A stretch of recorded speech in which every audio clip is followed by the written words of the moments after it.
For nearly a decade, the NBA felt predictable. The same teams dominated, the same stars owned the spotlight, and the ending rarely came as a surprise. But in 2019, all of that changed. Now, it didn't happen because of a new super team or a breakout MVP. It happened because a player who barely spoke and almost never celebrated became the force that broke the system. Kawhi Leonard wasn't supposed to be the face of anything, but he took down the most dominant dynasty of the modern era and left behind a league that would never be the same. And in the years that followed, the NBA will have crowned 7 different champions, and it all started with a run no one expected to matter, but somehow changed everything.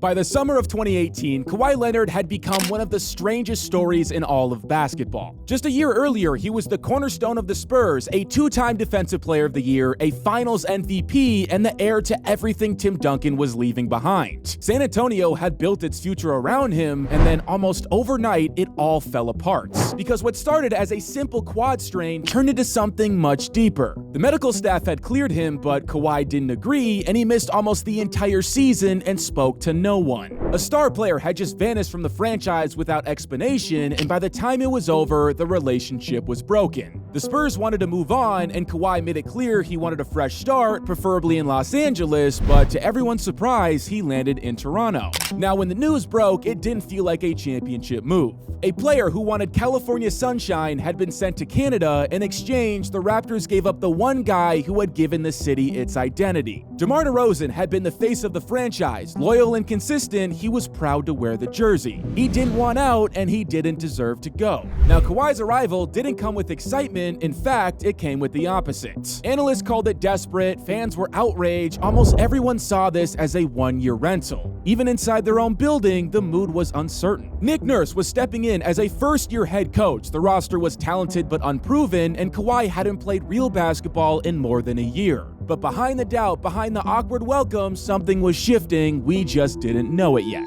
Now, from the outside, Kawhi Leonard's first season in Toronto didn't feel historic. There was no MVP campaign, no dramatic takeover. He just showed up and went to work. The Raptors had always been good. Under DeRozan and Lowry, they were a 50-win team, a playoff regular, a consistent threat in the East. But they never got over the hump of the Eastern Conference Finals. But from opening night, Toronto played like a team with a plan, not just for that game, but for something bigger. Kawhi's presence brought a kind of killer instinct to the court, and for the first time, the Raptors didn't just hope to win, they expected to. The Claw averaged over 26 points per game, defended the other team's best player, and brought a level of discipline that filtered through the entire roster. They finished that season 58-24, tied for the second best record in the league. They were starting to look scary. Now, don't get me wrong, there was still questions. The Bucks looked dominant, the Sixers had size and firepower, and the Celtics were the Celtics. But Toronto had Kawhi Leonard, and he wasn't going to back down.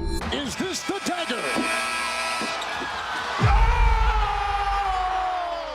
Now, the regular season had told a story, but the playoffs were something else entirely. The first round was supposed to be simple, a veteran Raptors team against an overmatched Orlando squad, but when Toronto lost Game 1 at home, those old doubts crept in. The kind of doubt that had followed this franchise for years, maybe it was happening again, but Kawhi didn't let it linger. Because in Game 2, he took over. The man scored at will, shut down Orlando's best perimeter options, and set a tone that never shifted. Toronto won 4 straight, the series ended quickly, and just like that, they were on to round 2. Now up next was Philadelphia, a series that felt like a battle from the start. The games were tight, every possession felt like a challenge, and every basket was a struggle, and through it all, Kawhi kept it pushing. Across several brutal games, he carried the Raptors through moments where everything felt like it might fall apart. In Game 4, with the series slipping, he scored 39, and then came Game 7, and with it, the moment that cemented his legacy. With the game tied on the final possession, the inbound pass came to Kawhi, who dribbled to the corner, rose over Embiid, and let it go. The ball flew into the air, touched the rim, and bounced, then bounced again, and again, 4 times in total, each one longer than the last. And then it dropped. Now, for a second, nobody moved. Kawhi was crouched in the corner, watching the ball like he was the only one who knew what was coming. It was the first Game 7 buzzer beater in NBA history, and up next was the Eastern Conference Finals. because now the stage was set for a showdown with the top-seeded Milwaukee Bucks and the league's newly crowned MVP in Giannis Antetokounmpo. And for the first two games, Toronto looked overmatched. The Bucks were hitting everything, and the Raptors were suddenly 2 losses from the end. But Kawhi didn't panic, he just stayed on course. He took on the Giannis assignment, slowed the game down to his preferred pace, and forced Milwaukee to live in the half courts. Now that completely changed the series. The Bucks stopped running, their spacing tightened, and just like that, a 2-0 deficit turned into a 4-2 series win. By the time it was all said and done, the Raptors were headed to the NBA Finals for the first time in franchise history. But they were about to face arguably the greatest team the NBA has ever seen. There was a reason the Warriors felt inevitable. Because it wasn't just talent, it was 5 straight finals, it was 3 championships in 4 years, and a roster that looked like it had been assembled in a lab. They changed the geometry of the game, stretched defenses to their limits, and buried opponents with a level of shooting the league had never seen. And when they signed Kevin Durant in 2016, the balance of power didn't just shift, it evaporated. 2 seasons to go along with 2 championships, and barely a moment of doubt along the way. Their 2017 playoff run ended with a 16-1 record, a level of dominance the league hadn't seen in decades. Even with Durant sidelined by a calf strain, they still had the experience, the culture, and the belief that when it mattered, they would find a way. What Kawhi was walking into wasn't just another series, it was a collision with the most dominant force of the modern era. The team that had made LeBron James feel mortal, the team that turned entire seasons into foregone conclusions, the team that didn't lose when it mattered most. They weren't just defending a title, they were defending a legacy, but Kawhi Leonard didn't care about any of it. The finals started with a statement, not from the Warriors, but from Toronto. For the first time in NBA history, the championship opened up outside the United States, and the Raptors made sure it felt like home. Golden State came in as a heavy favorite, even without KD, but in Game 1, it didn't matter.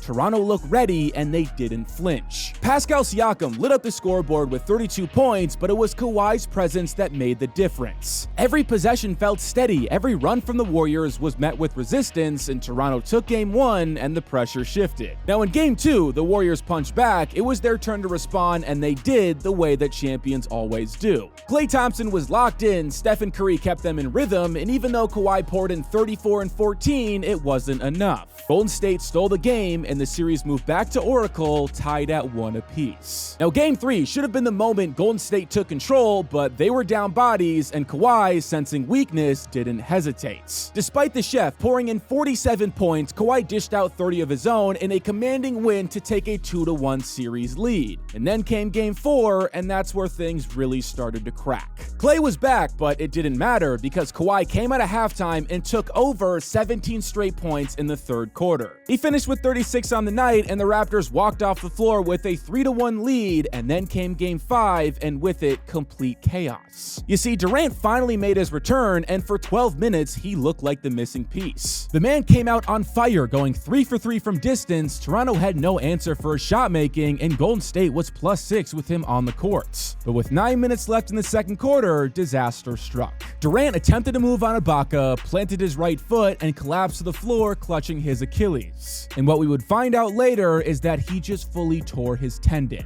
Now, Golden State could have backed down and let Toronto snag the momentum, but this was a championship-tested squad. With under 3 minutes to go, the Raptors went in a 12-2 capped off by a Kawhi Leonard step-back 3 that put Toronto up 6. But the Warriors, well, they responded. Klay starts off the comeback with a step-back 3, and Stephen Curry followed it up with one of his own, and Klay Thompson once again drills a dagger to put them up 1. Now, the Raptors had one final chance, but Draymond tipped the pass, and they couldn't even get a shot up. Golden State survived, and their hopes for a three-peat were still there. But now came Game 6, which wasn't just the end of the series, but the end of an era. It was the final game ever played at Oracle Arena. You could just feel the tension in the air. Every seat was packed, every shot was louder than the one before. This was supposed to be Golden State's last stand. And for a while, it looked like it was. Klay Thompson was playing the game of his life. He was hitting shot after shot, sprinting through screens, and chasing loose balls because the season depended on it. He had 30 points midway through the third quarter. Every time Toronto made a push, Klay answered. But all of a sudden, in a single play, it vanished completely.